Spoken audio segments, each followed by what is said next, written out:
Na noite de ontem, 18 de abril de 2021, foi oficializada a criação da Superliga Europeia, um torneio com 12 clubes tradicionais do continente, como Liverpool, Real Madrid e Milan. A competição gerou um misto de sentimentos em torcedores, ícones do futebol europeu e em atletas ao redor do mundo. Mesmo com a promessa de ampliar a competitividade em um único torneio, sabemos que a história é outra, e que novamente os ricos estão se apropriando de um esporte criado e consumido pela classe trabalhadora.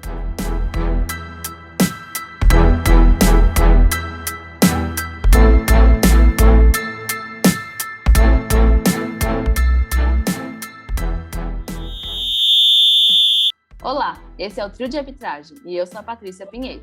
Eu sou o Lucas Alves. E eu sou o Luiz Guilherme Pereira.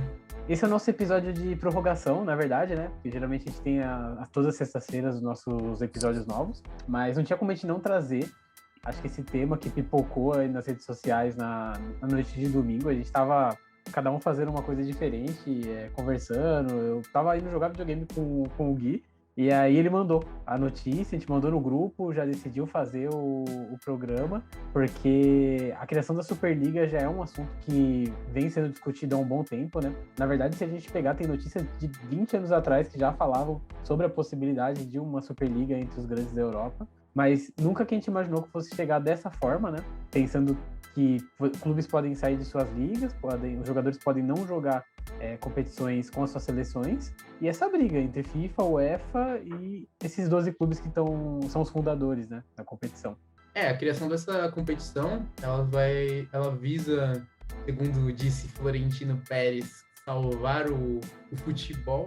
É uma grande mentira para justificar essa segregação que esses 12 clubes estão tentando fazer com os outros clubes. E o que a gente já consome bastante na mídia é 1% do futebol, que é quem está nas elites do futebol. Se o que a gente consome na mídia é 1% do futebol, que é quem estão nas elites dos campeonatos, seja aqui na América do Sul, seja na Europa, com uma criação desse tipo de Superliga, a gente vai ver o abismo entre os clubes, entre esses 12 clubes e o restante dos clubes aumentar cada vez mais, porque esses clubes eles terão uma renda fixa. Então, independente se eles vão bem numa temporada, se eles vão mal na temporada seguinte eles vão ter essa renda fixa que, se eu não me engano, é de 350 milhões de euros para cada clube participante. Então é muito dinheiro, assim, é um dinheiro que a gente fica até um pouco assustado vendo isso.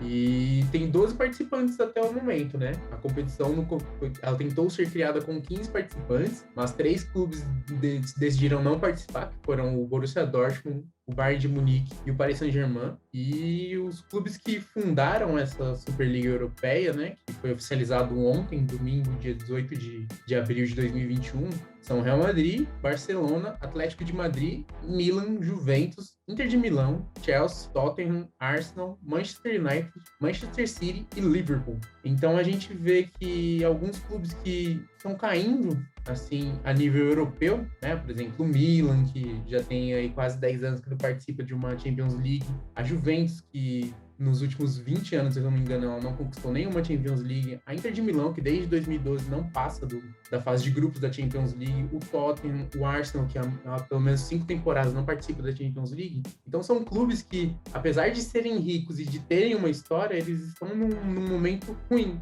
Eu acho que isso acaba justificando um pouco mais para esses clubes a criação dessa Superliga, mas a gente vê que só pelo termômetro das redes sociais mesmo, a reação das torcidas desses clubes foi muito negativa, e eu não esperava menos da torcida, né? Afinal, isso é como eu disse agora na minha fala, que é a segregação do futebol. Então, eles estão querendo ficar cada vez mais isolados dos clubes que não são tão ricos e estão querendo, basicamente, tomar um esporte que foi feito pelo povo, foi criado pelo povo, pela classe trabalhadora. A elite está querendo tomar para ela para criar esses jogos. Mas eu acho que eles não pensam muito na qualidade do torneio, porque o legal de ver, por exemplo, um Manchester United contra Barcelona é que isso não acontece toda temporada. Isso é algo esporádico, é algo que você pensa e fala, puta, vai ter Manchester e Barcelona, não posso perder isso. Algo que é difícil de eu ver, vai ser um puto de um jogaço. E assim, sinceramente, se isso acontece todo ano, vira algo trivial e a gente vai perdendo cada vez mais o interesse. Uma entrevista recente que viralizou hoje, dia 19 de abril de 2021, no Twitter, foi uma entrevista do Bielsa, né, que atualmente é o técnico do Leeds, ele falando falando sobre quem é o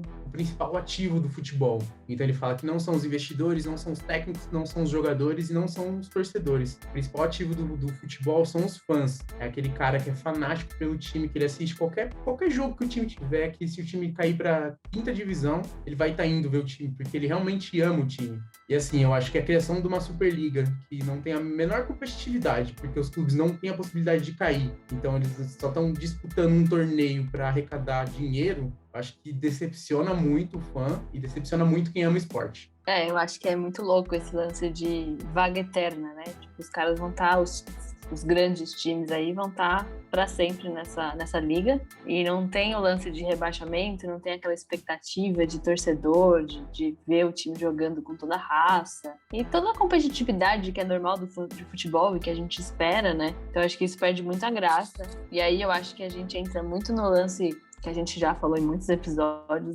da questão econômica em relação ao futebol, né? Mais uma vez, o futebol está indo para um caminho totalmente ligado a dinheiro. Então, a gente pode ver claramente que isso é uma decisão que impacta muito em questão de dinheiro dos clubes, né? Dá pra gente ver quais os clubes que estão os 12 clubes da liga, que são os clubes ricos, são os clubes que têm grana pra caramba, são os clubes que vão continuar tendo grana pra caramba, e aí tira a possibilidade, todo o mérito do futebol, que é a graça do futebol, né? Mas quando a gente pensa em futebol, campeonatos grandes e bate e volta e jogos que, cara, cada minuto do jogo conta muito pro time, e é muito louco pensar que esse novo caminho, esse novo formato que eles querem criar vai derrubar tudo isso, porque vão ter 12, 15 caras, né, 15 times que vão ser os eternos times da liga. Então, e aí tem uns times convidados, né, um número de times convidados, que aí nem sei o que dizer sobre essa seleção. Então é muito bizarro o caminho que isso está tomando, né? É um caminho totalmente pensado em grana, esquecendo o torcedor, porque eu acho que todo torcedor gosta de um jogo pegado, de um jogo bom de ser assistido, um jogo que tem disputa. E esse campeonato que ninguém é rebaixado, não tem consequência nenhuma, só, como o Gui disse, né, de trazer grana para eles, perde toda a graça do futebol, perde toda a graça do torcedor que tá ali, né? Então eu acho que toda essa resposta que a gente tá rolando aí, que a gente tá vendo entre ontem à noite e hoje, assim, em questão de 24 horas, é uma resposta muito clara de como o futebol tá se perdendo, né? Tá se distanciando do seu público, de quem realmente consome. Esse é mais um capítulo da elitização do futebol, né? Que a gente via nos últimos anos muitos clubes conhecidos sendo vendidos para investidores chineses, árabes, e conseguiram muito dinheiro. Não só isso, também a gente tem o caso do Red Bull, né? Que se apropria de um clube, coloca o nome da marca, dá muito dinheiro, dá muito certo, mas, por exemplo, aqui no Brasil a gente tem o Bragantino, que para muitos perdeu a característica de Bragantino. Tem o Leipzig, que não é reconhecido por muitos alemães como um clube, eles falam que é uma máquina, uma fábrica, uma empresa, na verdade. Então, já teve tudo isso nos anos anteriores, e agora a gente vem com mais esse episódio, né? Um campeonato onde a gente sabe que, por exemplo, o Manchester United, que é um time que estava lutando por uma Europa League, não vai ter, assim, futebol para pegar um Barcelona, que briga pela Champions, um Real Madrid, que se classificou para a próxima fase da atual edição, que a gente nem sabe se vai acontecer, né? Então a gente sabe que, assim, a final vai ser sempre para aqueles times que já estavam ali no topo, que já eram fortes e que vão continuar dessa forma, e os outros clubes vão só ir lucrando com isso, né? No caso do Milan, do Manchester, da própria Inter de Milão, que também não estava indo muito longe quando participava de uma Champions League. Então, é dinheiro, não tem como falar que é outra coisa que tá por trás da criação desse campeonato. O Florentino Pérez está de todas as formas tentando se explicar, falando que é por uma questão de levar o futebol a outro patamar, de trazer um campeonato mais competitivo, mas a gente sabe que não é isso. A própria Champions League já é muito competitiva, porque todo ano sempre tem um clube ali surpresa, um clube que se destaca e que ninguém poderia imaginar, né, que vem do seu campeonato local, e agora acabou. Dificilmente vai ter isso, né? Eu acho que também o que mostra muito isso é como isso tá repercutindo com as outras ligas, né? Pensando em todo mundo que tá se pondo contra, a UEFA se pondo contra, até questão política virou, né, essa criação da Superliga. Então, tá tomando uma proporção que claramente o futebol, né, a instituição futebol em si tá contra, mas os grandes times ali, os proprietários do dinheiro, né, pensando assim, os clubes fundadores acham que tá tudo certo e vamos continuar aí nisso. E eles até falam que eles querem começar o quanto antes, né, criar os jogos e tudo mais. Então, é uma coisa que parece meio surreal pensar que já tá certa, porque tem uma repercussão muito negativa rodando isso, até o Emmanuel Macron, presidente da França, falando, o primeiro-ministro falando. Então, tipo, é uma coisa que é meio bizarra pensar que essas 12 hegemonias aí do futebol europeu estão escalonando tudo e decidindo por conta própria, sabe? Eu acho que ainda vai ter muita coisa para rolar sobre isso, porque tomou uma proporção muito grande. É muito louco pensar que o futebol tá indo para um caminho completamente diferente, né? A gente pensar no futebol que a gente conhece, que a gente torce, é um caminho completamente diferente. E eu acho muito louco ver exatamente as outras ligas, né? As outras uniões aí do futebol se mostrando contra, sendo que todas elas pensam em dinheiro. Então é uma coisa muito bizarra, muito além, né? Está se criando. Eu acho que uma coisa que a gente pode dar um pouco nome disso seria a americanização do futebol europeu, né? Porque a gente vê muito o formato dos esportes americanos que não tem de rebaixamento, então são sempre aqueles mesmos clubes. Então, por exemplo, da NBA, que tem os 16 clubes para cada lado, né? O leste e o oeste, e eles são sempre os mesmos lá. E aí eles têm um sistema de draft que ajuda a equilibrar um pouco a liga, mas mesmo assim é algo que não... Existe a competitividade para você ganhar, para você ser o melhor da sua conferência, ser o melhor da NBA, mas eu acho que perde um pouco a questão de não ter rebaixamento, de você não permitir que, por exemplo, um clube que seja menor, ele consiga subir e consiga ser uma surpresa e consiga se classificar para uma Champions League, consiga ser campeão da temporada do seu campeonato local, como foi o Leicester em 2016, na Inglaterra. Então eu acho que o futebol vai perdendo muito com essa americanização, e é muito disso que os torcedores na Inglaterra estão falando, principalmente do Liverpool, que estenderam uma faixa. É muito, assim, para quem conhece bastante a história do Liverpool, é muito emblemático. E tá escrito Liverpool Built by Shanks, construído pelos Shanks, que é o Bill Shanks, que foi o técnico que trouxe o Liverpool da segunda divisão inglesa para a primeira divisão e fez com que o Liverpool ganhasse todos os títulos europeus que ganhou na década de 50, 60 e 70, e Broke by Yanks, é quebrado pelos Yankees. Vem muito dessa história de americanização do futebol. Eu acho que é importante também a gente ver que pessoas grandes no futebol estão se posicionando. A gente vê o posicionamento do Podolski, que é muito, muito contundente. O do Ander Herrera também é muito contundente. O do Ozil também é muito importante, o posicionamento dele. Ele até fala um pouco do que eu acabei trazendo um pouco, que é o prazer dos grandes jogos, é que eles acontecem apenas 1 ou 2 vezes por ano, não todas as semanas. E a gente também vê que isso acaba refletindo na construção dos clubes, porque há rumores na Inglaterra de que o Klopp ameaça se demitir do Liverpool por ser contra a criação da Superliga, e também há rumores de que, além dos resultados ruins, o posicionamento contrário à criação da Superliga foi um dos fatores determinantes na demissão do José Mourinho, ex-técnico do Tottenham. Então a gente vê que os clubes eles não estão ligando para a opinião de quem faz o esporte no campo e de quem permite que o esporte seja esse esporte gigante que a gente tem, né, que é o futebol. Aí entra as torcidas, entram os fãs, né? Eles não estão pensando nisso, estão pensando no bolso deles e enriquecer cada vez mais os acionistas. Esse é o perigo de termos clubes e empresas, né? Que é muitas das coisas que acontecem por conta dessa compra dos clubes que você acabou citando, né, Lucas? E além disso, o Gui citou, por exemplo, o Mourinho, que foi contra. Temos 2 atletas de times que estão um deles está na Superliga, que seria no caso o Bruno Fernandes, né, do Manchester United, que ele é essencial para essa campanha do United atual, tentando se levantar no inglês, que também se mostrou contra, e o Ander Herrera, que já é do PSG, que não aceitou entrar na Liga. 2 que se pronunciaram com palavras dizendo que a Liga é nojenta, é algo que não deveria existir, que não traz o futebol como ele deveria ser. E é isso que a gente vê de verdade, né, porque não existe uma competitividade, não tem como você falar que isso que eles estão fazendo, na verdade, é colocar ali um Real Madrid para jogar com o Barcelona e ser competitivo. Não, isso aí é dinheiro, porque isso aí é uma coisa que poderia acontecer na Liga dos Campeões, ano sim, ano não. É muito legal quando a gente vê, por exemplo, um Real Madrid não passando por uma fase de grupos, porque você vê que tem times mais competitivos do que ele se classificando, e não vai ter isso. A gente sabe que vai ser sempre essa hegemonia. Dos 12, os melhores vão passar, os piores vão ficar ali para trás, vão disputar alguma coisa, todos vão ganhar a mesma coisa, e a graça da Liga dos Campeões era essa, né? A gente sabe, é uma incógnita, a gente saber quem ia ser o campeão.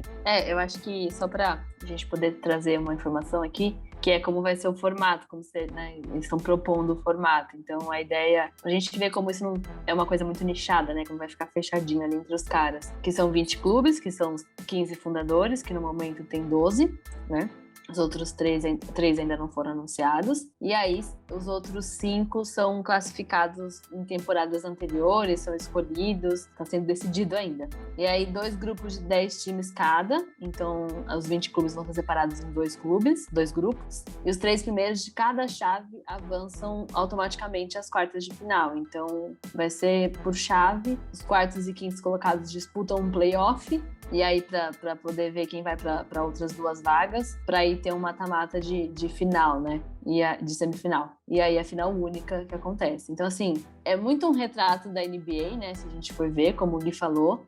Mas é um retrato que vai fechar ainda mais o futebol, porque a gente vê que nem no Brasil, eu acho que a gente tem uma mudança muito boa de times, né? Porque a gente tem alguns números que vão para Libertadores, a gente tem a Sul-Americana, a gente tem uma escala de Brasileirão, de tudo mais, de quem sobe, de quem desce, né? Então a gente tem essa rotatividade, sabendo que os grandes, eles, né, ficam muito mais tempo na Série A do que na Série B e tudo mais, mas a gente tem essa rotatividade, né? A gente tem essa chance de alguém ser resgatado, Chapecoense, por exemplo, que, mano, fez uma história incrivelmente maravilhosa, exatamente por essa possibilidade que o nosso futebol tem, né? Então a gente pode ver que com essa liga que eles estão criando, vai nichar ainda mais o futebol, né? Então vai perder essa graça de ver, sei lá, pensando em times em relação brasileira, né? De ver um Paulista de Jundiaí numa final de Brasileirão com o Palmeiras, por exemplo, sei lá, pensando em nomes que são distantes em tabela, mas que seria da hora ver um jogo, que você vê que tem raça, que, caramba,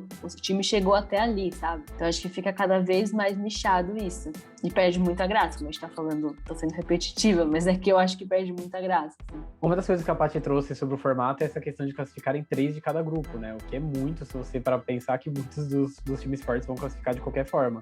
E se a gente for fazer um paralelo com, por exemplo, a Copa Sul-Americana de 2021, só o primeiro de cada grupo vai classificar para depois enfrentar aqueles clubes que vão entrar da Libertadores. Então, isso sim seria algo legal de se ver, né?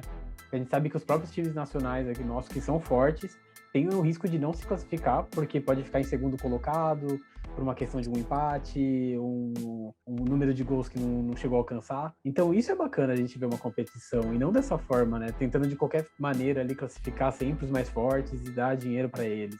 Essa competição não tem uma coisa boa que a gente pode trazer dela. E até traçando um pouco um paralelo com o nosso futebol nacional, eu vi muita gente na internet defendendo isso e falando que meio que a gente já tem isso no Brasil, porque se 8 times classificam para a Libertadores, você tem quase 50% de um campeonato dentro de uma Libertadores. Mas é bizarro porque, assim, quem fala isso não pensa que esses 8 clubes, eles não estão definidos assim que começa o campeonato.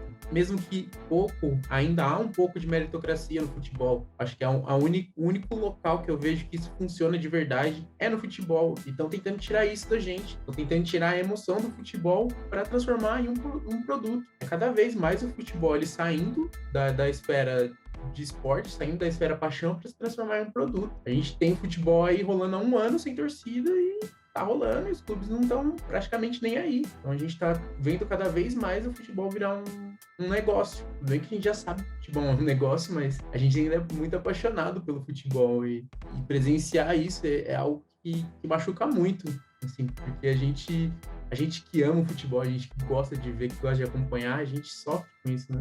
É bizarro a gente ver como os clubes ricos, assim como esses mandatários, eles não se importam com os fãs, eles não se importam com quem faz com que o futebol seja o futebol, né? Porque tudo bem, eles têm todo o dinheiro, o futebol é um negócio milionário, mas ele é milionário porque ele é muito consumido. E a partir do momento que ele parar de ser consumido, ele vai acabar perdendo cada vez mais dinheiro.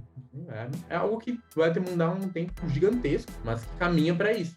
E é muito louco como tá real distanciando, né? Tipo, tanto que a gente pode ver, né, a repercussão dos torcedores mesmo, dos times dos 12 clubes que criaram, né, a Superliga, não estão satisfeitos, porque ele se distancia muito, perde a graça. A gente, tipo, vê um time que vai ser sempre o melhor. Não importa se ele jogou muito bem, se ele jogou muito mal, ou se ele jogou mediano, ele vai estar sempre ali. Então é muito bizarro, porque eu acho que a gente que gosta muito de futebol, a gente vive todas as etapas, né? A gente vive a glória do time, vive a derrota ali, o sofrimento e tudo mais.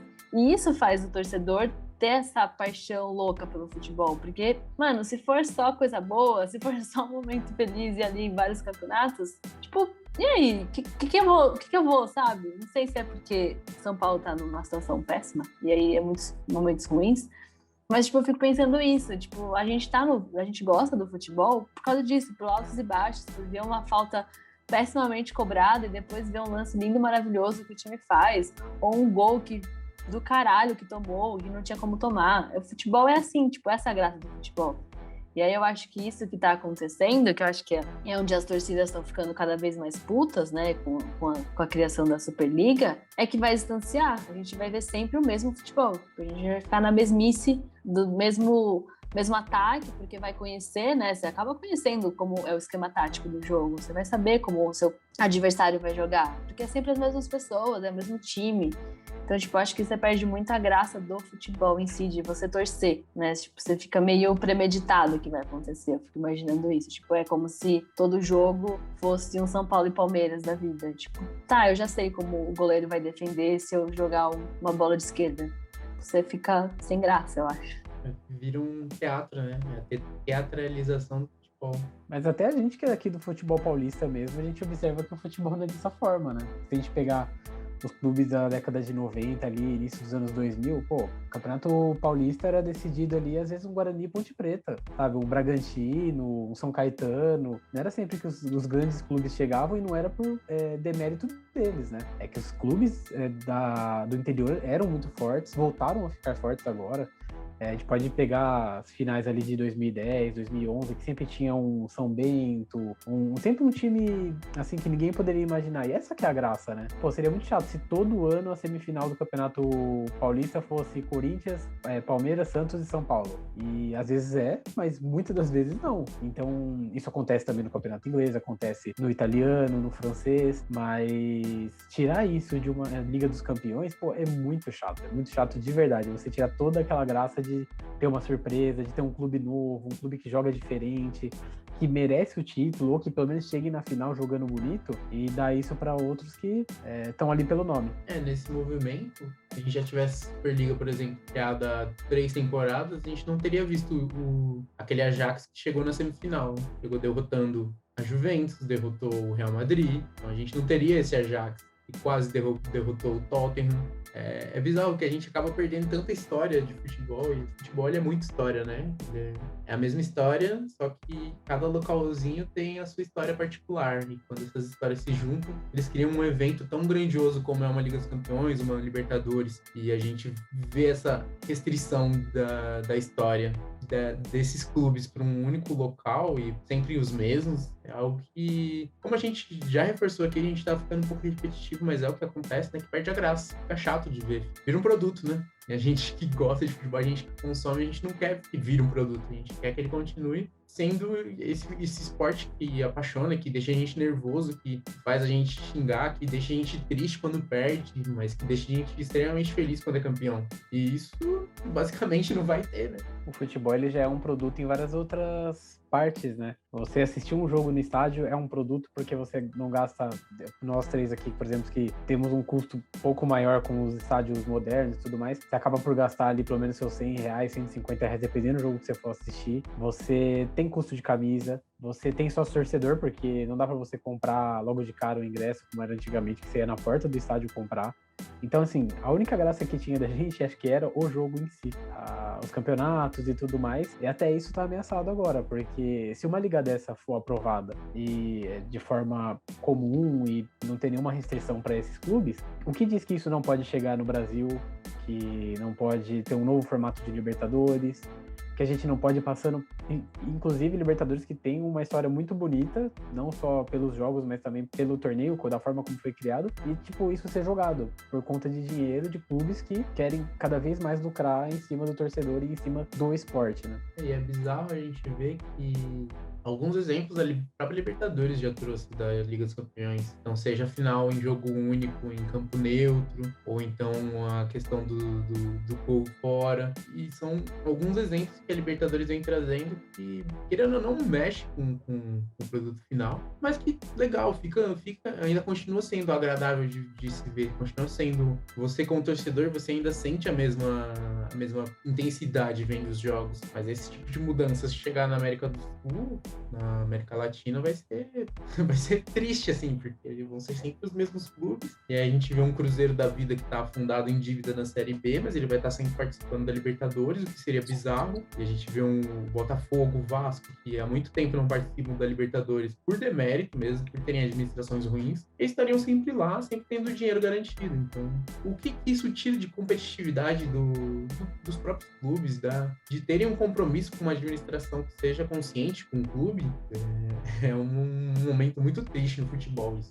É uma segregação, né? Uma segregação muito forte. Então, falando até de segregação, é um impacto grande que a gente tem, que vai segregar isso além do futebol europeu, né? Que a gente pode ver impacto nas seleções de Copa do Mundo, em times que vão ser desfalcados aí, pensando em punição de jogadores. O presidente da UEFA, o Ceferin, ele anunciou em uma coletiva de imprensa que todos os jogadores que participarem da Superliga, eles estarão impedidos de jogar na Eurocopa, que será disputada agora esse ano de 2021, que é referente ao ano de 2020, por conta da pandemia, e na Copa do Mundo de 2022. Então isso impacta diretamente na escalação das seleções. Então, para a gente ter um exemplo aqui, só o Brasil, então o Brasil ele perderia o Alisson, o Renan Lodge, o Alex Telles, o Fred, o Casemiro, o Vinícius Júnior, o Gabriel Jesus, o Fabinho e o Firmino, e o Ederson. São carta marcada assim na seleção do Tite, que eles estão sempre lá, assim, pegando só o exemplo do Brasil. Se a gente for ver, por exemplo, da Espanha, da Inglaterra, é quase a seleção inteira que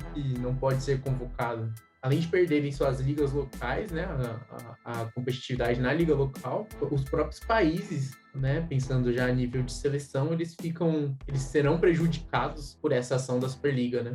A própria Argentina e Portugal, né, que poderiam jogar a Copa do Mundo sem Messi e Cristiano Ronaldo. Talvez a última Copa do Mundo de ambos, e eles poderiam não participar, por conta dessa punição. É importante também a gente destacar que o sindicato dos jogadores na Europa, né, o FIFPro, também se posicionaram contrários à competição, e esses se mostraram muito preocupados, né, com o impacto no próprio jogador, né, na carreira do jogador, porque o que o jogador ele pode fazer se o clube ele decide se participar dessa Superliga, né? Então os jogadores, apesar deles terem voz, eles também dependem do clube para ganhar o seu dinheiro.